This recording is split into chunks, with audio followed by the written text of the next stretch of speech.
प्रिय विद्यार्थियों, आज हम चीन की शासन व्यवस्था में सामवादी दल की भूमिका को पढ़ेंगे।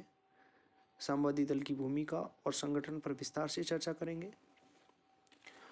सामवादी चीन की दलीय व्यवस्था विश्व के अन्य प्रजातंत्रात्मक देशों से भिन्न है। प्रजातंत्रीय व्यवस्था के अंतर्गत एक से अधिक राजनीतिक दलों के गठन की स्वतंत्रता होती है, लेकिन चीन में पूर्व सोवियत संघ के समान ही एक दलीय व्यवस्था को अपनाया गया है। इस प्रसंग में पूर्व सोवियत संघ की व्यवस्था और 1954 के संविधान के अंतर्गत चीन की व्यवस्था में एक अंतर था। पूर्व सोवियत संघ में दल के महत्व को कानूनी मान्यता प्रदान की हुई है, लेकिन 1954 के चीनी संविधान में सामवादी दल की भूमिका का कोई उल्लेख नहीं था। दोनों देशों की व्यवस्था में एकमात्र औपचारिक भेद था, लेकिन बाद में ये भेद भी समाप्त हो गया। 1975 के संविधान द्वारा शासन व्यवस्था में सामवादी दल की नेतृत्वकारी भूमिका को स्पष्टता स्वीकार कर लिया गया।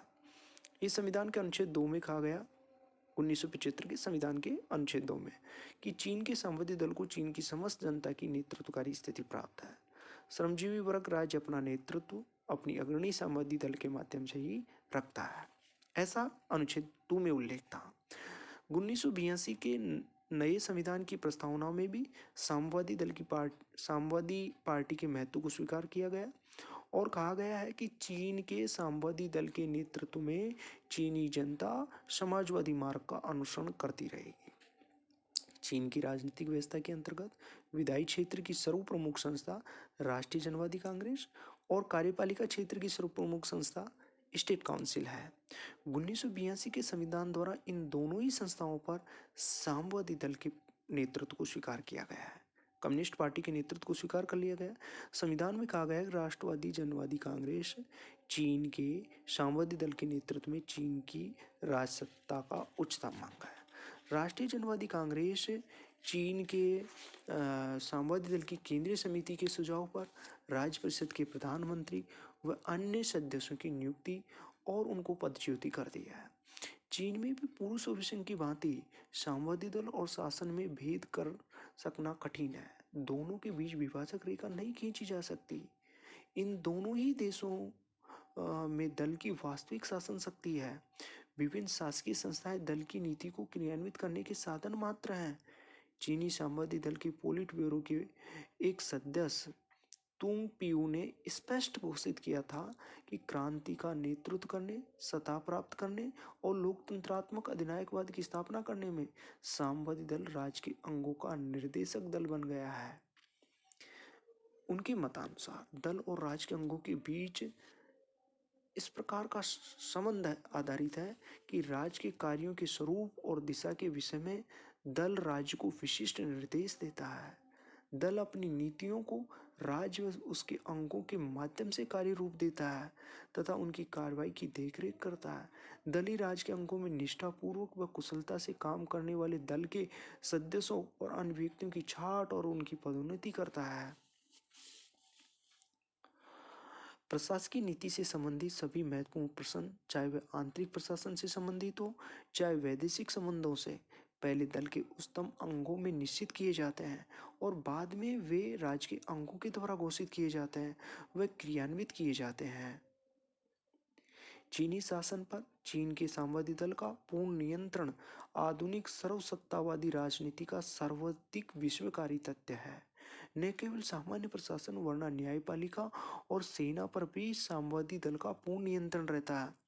चीन में न्यायपालिका सरकार की एक स्वतंत्र शाखा न होकर सामान्य प्रशासन का एक अंग मात्र है, जिसका सर्वप्रमुख कार्य व्यक्तियों को समाजवाद के ढांचे में डालना है। सर्वोच्च न्यायालय जन न्यायालय के अध्यक्ष, उपाध्यक्ष, अन्य न्यायाधीशों, प्रोकुरेटरों सभी सामवादी दल के सक्रिय सदस्य होते हैं। सेना पर भी सामवादी दल का पूर्ण नियंत्रण रहता है। रक्षा परिषद, रक्षा मंत्रालय दल के प्रभुत्व में रहते हैं। सेनापति, उपसेनापति, उच्च सैनिक अधिकारी दल के सक्रिय सदस्य होते हैं। सैनिक यूनिटों में भी पार्टी की यूनिटें होती हैं। नवीन संविधान द्वारा तो सेना पर दल के नियंत्रण की औपचारिकता यानी नए जो चीनी संविधान है उसके द्वारा तो सेना पर दल के नियंत्रण को औपचारिक मान्यता भी प्रदान कर दी गई है। इस संविधान के अनुसार चीन की मुक्ति सेना और जन सेना पर चीन के सामवादी दल की केंद्रीय समिति के अध्यक्ष को देश के समस्त सशस्त्र बलों पर नेतृत्व की स्थिति प्राप्त है।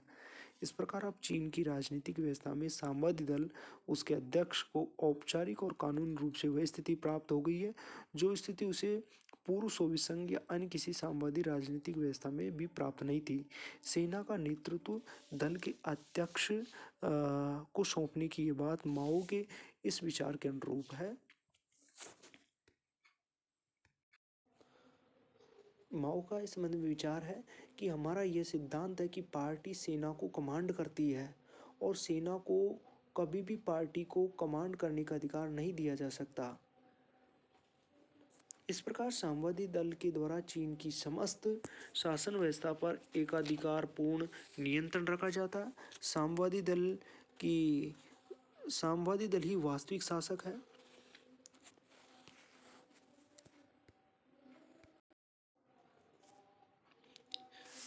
अब हम देखते हैं सामवादी दल का संगठन। सामवादी दल, चीन के सामवादी दल का संगठन देखेंगे। लोकतंत्रात्मक केंद्रीकरण। पूर्व सोवियत संघ के सामवादी दल की तरह चीन का सामवादी दल भी पूर्व केंद्रीकृत और कठोर अनुशासन युक्त और एकाधिकार पूर्ण संगठन है जो लोकतंत्रात्मक केंद्रीकरण के सिद्धांत के अनुसार कार्य करता है। इसके अंतर्गत दल के सभी पदाधिकारियों का निर्वाचन होता है। प्रत्येक स्तर पर नीति निर्धारण में सदस्यों को भाग लेने, अपना मत प्रकट करने का अधिकार है, कम से कम जब तक कि कोई निर्णय न लिया जाए। इसके अतिरिक्त प्रत्येक सदस्य को दलीय नीति की आलोचना करने का भी अधिकार है।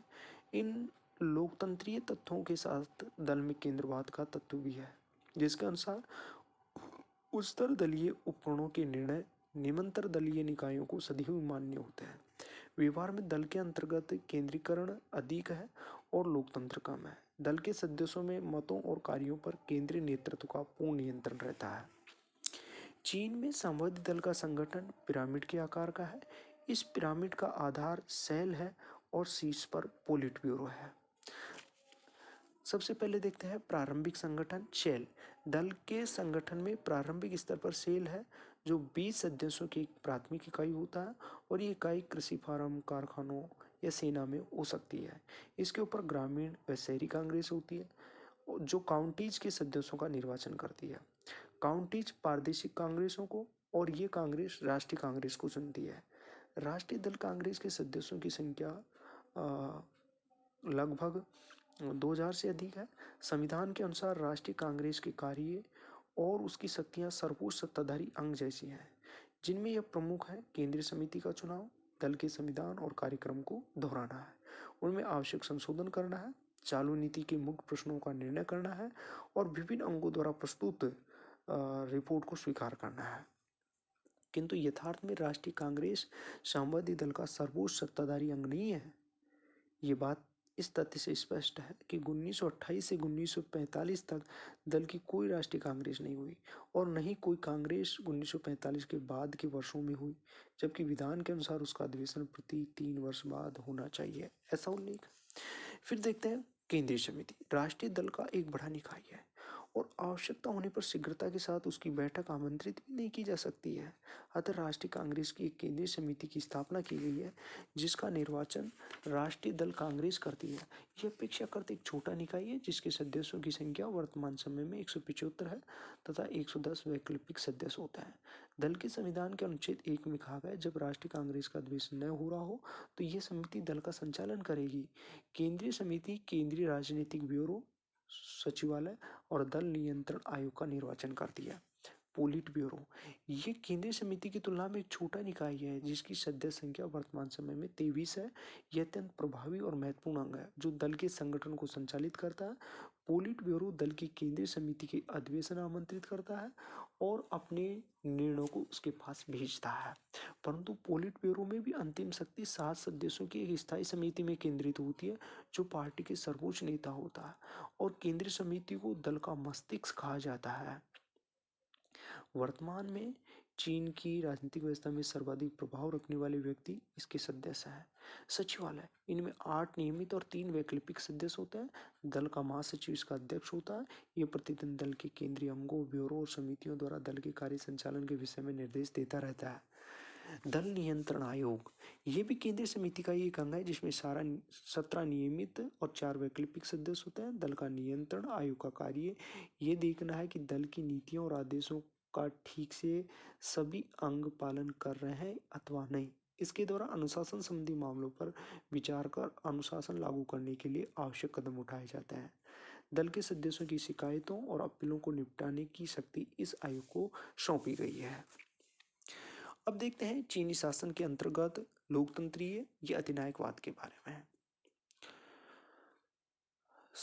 सोवियत रूस के समान ही चीन की शासन व्यवस्था के संबंध में भी इस बात पर बहुत अधिक विवाद है कि इसे लोकतंत्रीय व्यवस्था कहा जाना चाहिए या अधिनायकवादी। साम्यवादी चीन के नेता अपनी शासन व्यवस्था को जनवादी लोकतंत्र का नाम देते हैं और गर्वपूर्वक घोषणा करते हैं कि उनकी शासन व्यवस्था पूंजीवादी देशों के बुर्जुआ लोकतंत्र की तुलना में निश्चित रूप से बहुत अधिक श्रेष्ठ है।